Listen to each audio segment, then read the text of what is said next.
Ladies and gentlemen, welcome to Raw Rewind. It is about 7 minutes after Raw, so let's get on with the show. Well, tonight there's really no big news, so we can jump right into this. You start the night off with John Cena, and he comes out and he's talking about his match at Extreme Rules with Ryback. And he starts mimicking Daniel Bryan. He says, like, am I going to beat Ryback? Yes. Does this injury hurt? Yes.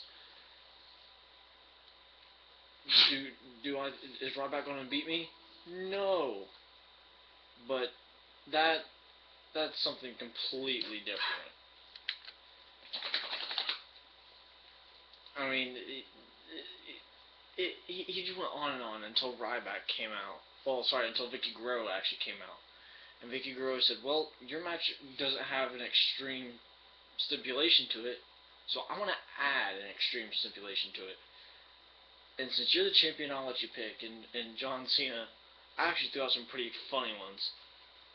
And he says, how about a scream and run away match, where the first person to scream and run away wins? Oh wait, that would give Ryback an advantage.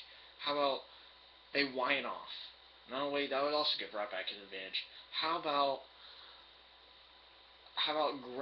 Vicky's granny panties on a pole? And that just put it. Oh, that just made my mind get all scrambled. Oh my gosh, couldn't get it out of my head there for a while. Thanks, Cena, for the nightmares. So Vicky said, you know what, enough. Since you're not doing it, and since you're not taking it seriously, I'm gonna let Ryback do it. So Ryback talks about how John Cena's injury and his ego is his Achilles heel, and he makes it a last man standing match. I thought it'd be like a chairs match, but it's a last man standing match.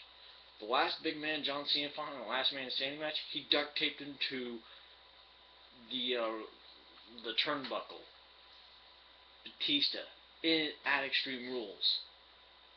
That was the last man standing match. If you end it like that, I swear to God, I will hate this rivalry. If some kind of shenanigans is going to ensue, probably with duct tape. It's going to be like, oh, nothing can keep Ryback down. Oh, look at that, he's got duct tape. That's twice you've done like a last man standing type of match with duct tape. John Cena and Batista, and Big Show and Alberto Del Rio, which he wasn't really in a last man standing match, but that's how Alberto Del Rio won this. But then Big Show got payback and duct taped him to the ropes. Your first match of the night was a rematch from SmackDown. It was Randy Orton versus Damien Sandow. And when Sandow came out, now when I write these down, when I write down like this person versus this person, I do it in the order that they came out in, unless they came out during a commercial break, and unless like they're in a segment and then the person walks out after them.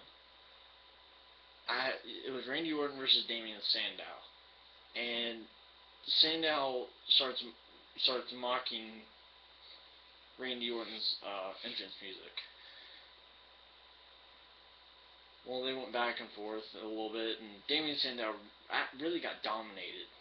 So Randy Orton won this, and after the match, you know Big Show was going to come out at some point during this match, but he didn't come out during the match. He actually came out after the match. He came out as Randy Orton was about to go through the curtain. Big Show kind of just pops out and boom, does this knockout blow through him. And then after that, you had Jericho. He comes out to the ring and he talks about Fandango, and he says, and his little mini rivalry. It's not really a big rivalry, but I'm calling it a mini rivalry. Anyway, Jericho says that he's going to put a panel together to judge Ryback on his moves that he does in the ring, kind of like how Jericho did a couple of weeks back before WrestleMania. It wasn't the week before WrestleMania, but it was a little bit farther back from WrestleMania whenever they were doing the rivalry and Fandango was doing it on the stage. Well, Jericho and his panel did it at a desk, and the other two guys was Tons of Funk. Well, you had Fandango versus R-Truth, and when Fandango comes out, he does his entrance. They score that, and they give it to him in this order: a 2, a 1, and a 2. And then they're doing other moves, and Jericho gives him a 2. And then there's more moves going, and then Rose Clay gives him a 2. And then R-Truth does that little thing where he does a little pelvic thrust, and then does a split.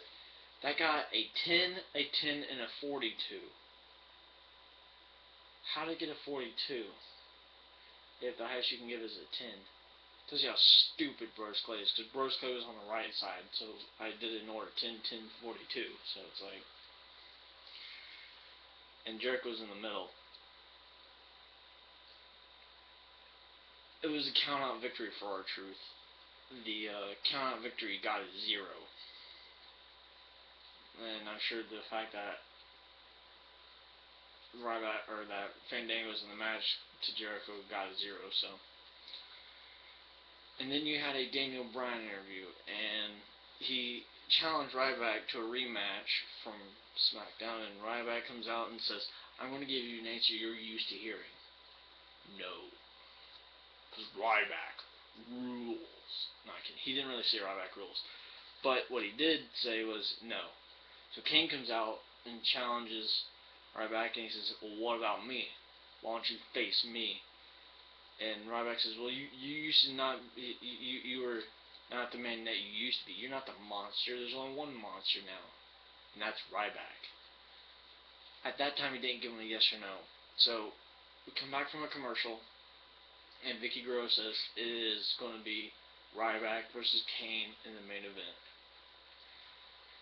Well, after that, you had Alberto Del Rio versus Dolph Ziggler. And this was a pretty good back and forth match. This match went back and forth, like I said. And at the end of the match, well, not at the end of the match, more like kind of near the end of the match, Dolph Ziggler got thrown out of the ring, and Swagger enters, and when he enters, he walks down to the ring, and then he gets in Biggie Langston's face. And this match actually had a big no-sell in it. And when Swagger did come out, Zeb Coulter went to the commentary table. And this match had a big no-sell in it. The big no-sell that could be on Botchamania was whenever Del Rio did his running Enziguri into the corner. Dolph Ziggler was in the corner, and you have Del Rio running, and he does his Enziguri.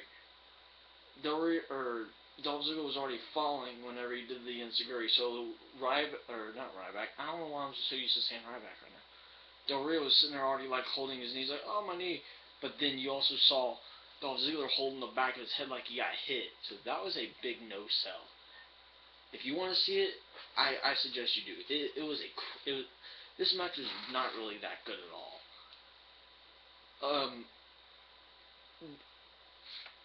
Del Rio almost had this match won, and Langston pulls Del Rio off of Dolph Ziggler when he puts on the cross arm breaker.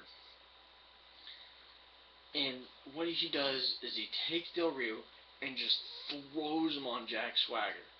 Jack Swagger gets up immediately, goes and gets a ladder, and just destroys everyone with his ladder.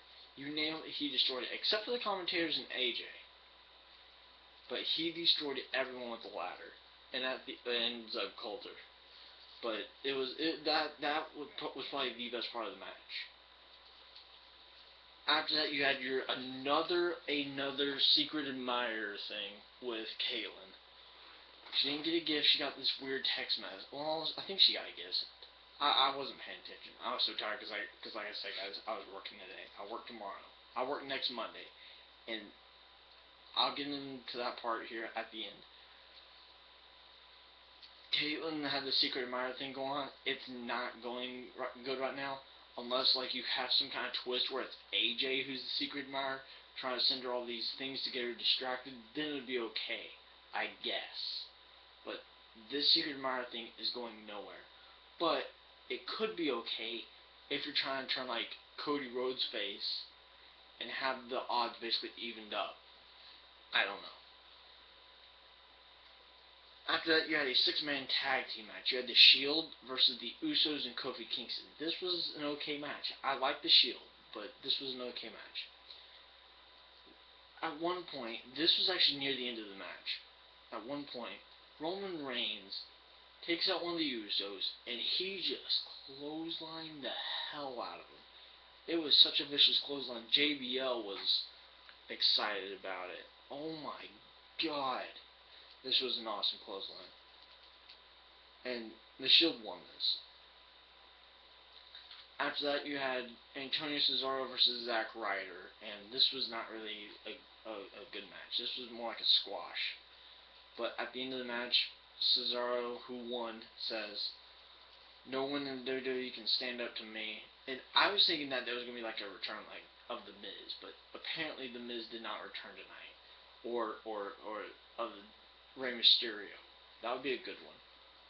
Or just a new superstar coming in general, and then facing Cesaro or something. I don't know. Heck, it could have been Sin Cara, but I don't know. You should have had someone return there. But and all night they were going over this tweet that Paul Heyman sent out. Well, they finally showed the footage of it, and they go to the corporate offices and destroy Triple H's office.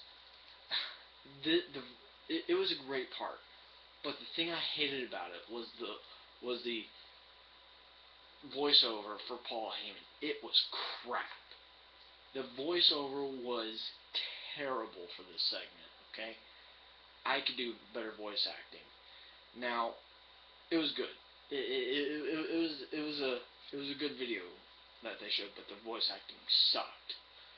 When they got out into it, you see Brock Lesnar destroying Triple H's office, and at one point he says, "No, no, Brock, not the TV," and that was probably the best part of that whole video package there, when he said, "No, not the TV," but when he's destroying the office. I don't know why I like that, but I liked it.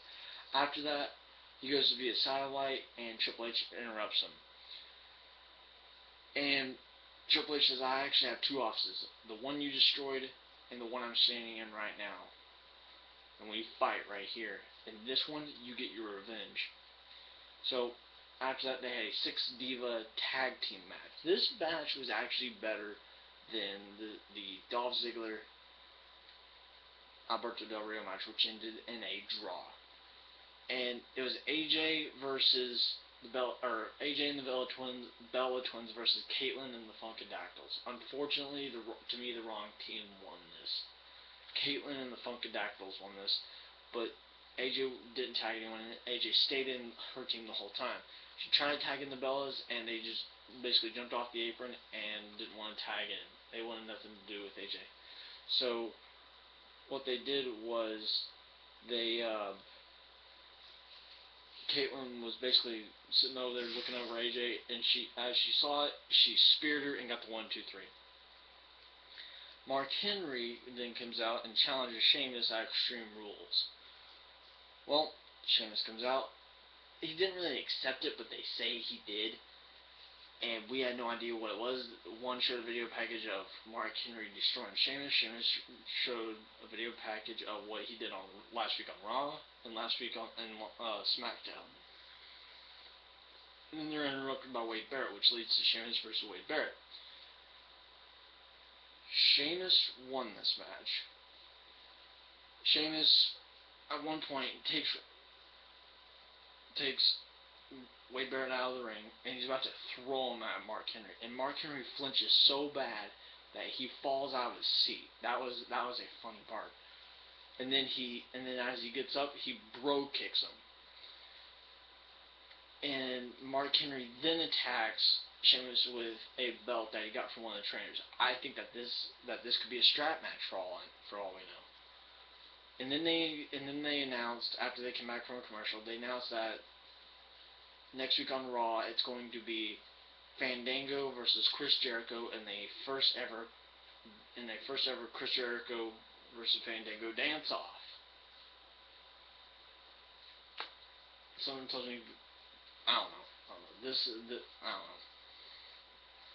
Don't need to be doing this with these two. And then you had your main event, Kane versus Ryback. Now Ryback is going to be on Jericho's highlight reel, so they're doing quite a bit with Jericho Friday and then next week. After the match, the Shield comes out, and then Daniel Bryan comes out to aid his partner Kane because Kane lost. And as Daniel Bryan comes out, Ryback jumps out of the ring. And then John Cena comes out to help Daniel Bryan, which Kane was still out. Kane actually rolled out of the ring at this point. And then, as the Shield comes out and starts attacking them, Ryback comes in with a chair and starts swinging the Shield back off. Two of the Shield members back off. And then John Cena's about to do the AA to one. I believe it was Seth Rollins. And then Ryback attacks John Cena with a chair. And that's how you ended the night, was with a chair. So, all in all, it was an interesting Raw. I'd say the best segment was probably the Paul Heyman video package segment, but like I said, the voice over was terrible. That was the worst part about that whole segment, was that voiceover. But that'll do it for this edition of Raw Rewind. And I told you guys earlier that I got a job, and I did. Next week, I'm going to miss a good bit of Raw. I will be home at 10:30, which will be almost when Raw is over. So next week's Raw Rewind will be on Tuesday, okay? So don't expect to see Raw Rewind after Raw, because it won't be after Raw. It won't be on Monday. It'll be on Tuesday, because I'm off that Tuesday. And let me check Friday real quick. I think I might be able to bring you guys the Raw or the SmackDown Rebound.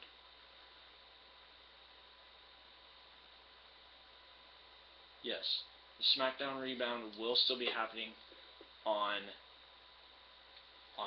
Friday night. So that'll do it for this edition of Raw Rewind. I'm the YouTube champion, and I'm checking out.